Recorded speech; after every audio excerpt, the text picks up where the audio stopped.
Nightfall descends over Kashgar, a dusty city on China's Central Asian frontier.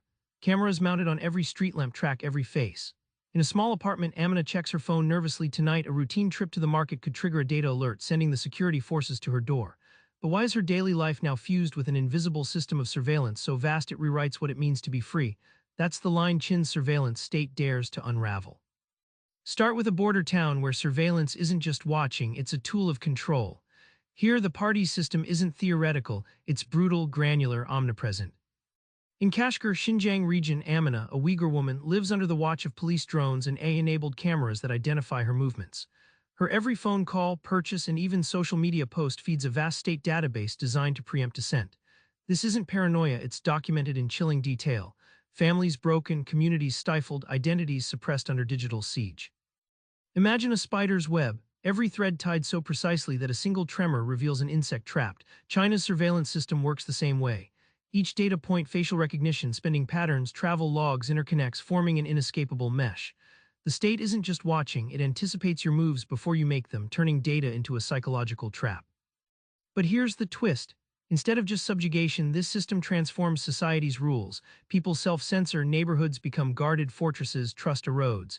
It's a new social contract baked from algorithms and fear, where freedom is measured in digital interaction and even survival depends on compliance. This isn't just China's story. It begins in Silicon Valley and America's war on terror, showing how tech born for safety becomes an engine of oppression. Josh Chin traces how technologies like facial recognition, originally developed by U.S. firms for tracking terrorism suspects post 9/11, made their way into Chinese hands. What began as tools to catch bombers mutated into systems monitoring millions of civilians. Beijing borrowed aggressively from Silicon Valley innovations and politicized them, weaponizing tech initially pitched as keeping us safe. Picture AI as a skilled sculptor. Initially, it chisels out dangers, blocks threats with precision targeting. But in China's hands, AI isn't just reactive, it sculpts behaviors, nudging society toward submission.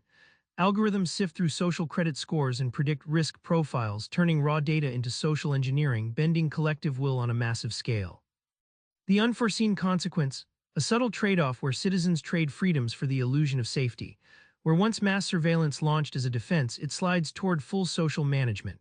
This shift is a global caution. Technology's double edge can carve a utopia or a digital police state, often depending on whose hands hold the brush. Shift focus to Hangzhou, at first glance, a tech utopia. Beneath digital convenience lurks a subtle web of control molding citizens' choices.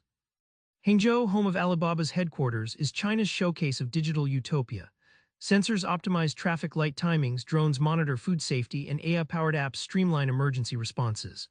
Life here experiences an efficiency so polished, you barely notice the digital system threading through your day from your morning commute to dinner time. But here's the catch, this isn't just convenience, it's control wrapped in velvet. Like a loving parent tracking a child with a smartwatch, the system collects your choices, habits, and even moods. This data feeds centralized AI that subtly nudges behavior, steering citizens toward approved actions without overt force. Comfort becomes a leash disguised as progress. The consequence, citizens become partners in their own surveillance, willingly surrendering privacy for smoother living. Freedom here gets reshaped not as absence of control, but as choice guided by algorithms. The state creates a new social contract where technology engineers human behavior, raising profound questions about autonomy in a digitally optimized world. Back in Kashgar, Amina's story reminds us digital surveillance isn't just tech, it's a battlefield for freedom. Surveillance state exposes a future already here, a complex dance between control and convenience. So next time you tap your phone or pass a camera, ask yourself, who's really holding the strings? Try this, stay curious about how your own data shapes your world. Subscribe for more book summaries like this one.